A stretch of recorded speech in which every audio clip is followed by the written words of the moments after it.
ఇప్పుడు మీరు చూస్తున్న ఈ అందమైన భవంతి టీసీఎస్ ఆదిబట్ల దగ్గరలో క్యాంపస్ నుంచి కేవలం 650 మీటర్ల దూరంలో ఉంది. ఈ భవనాన్ని హాస్టల్ గురించి నిర్మించడం జరిగింది. ఈ బిల్డింగ్ను పూర్తి మున్సిపల్ అనుమతులతో మంచి క్లాస్ 1 మెటీరియల్తో రెడ్ బ్రిక్, రివర్ శాండ్ మరియు 53 గ్రేడ్ సిమెంట్తో నిర్మించడం జరిగింది. ఈ బిల్డింగ్ 200 గజాలు వెస్ట్ ఫేసింగ్ స్థలంలో G+4 కన్స్ట్రక్షన్తో చేయబడింది.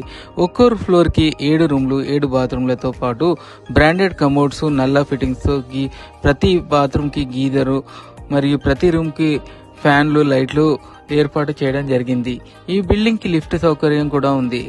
గ్రౌండ్ ఫ్లోర్లో ఒక వాచ్మెన్ రూము, స్టోర్ రూముతో పాటు కిచెన్ కూడా నిర్మించడం జరిగింది.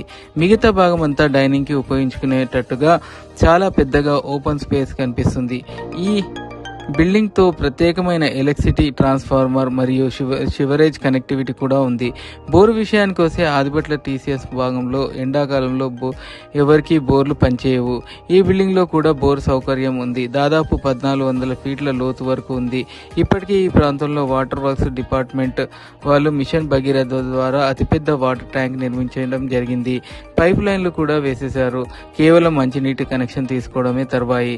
టీసీఎస్లో కొత్త ప్రాజెక్టు రావడం కారణంగా దాదాపు 10,000 మంది కొత్త రిక్రూట్మెంట్స్ జరిగాయి. కాబట్టి అక్కడ హాస్టల్స్లో ఖాళీ లేదు. హాస్టల్కి రెంట్కి ఇస్తే నెలకు 2,20,000 నుంచి 2,60,000 వరకు వచ్చే అవకాశం ఉంది. కాబట్టి మీ దగ్గర బడ్జెట్ ఉంటే వెంటనే కొనేయండి.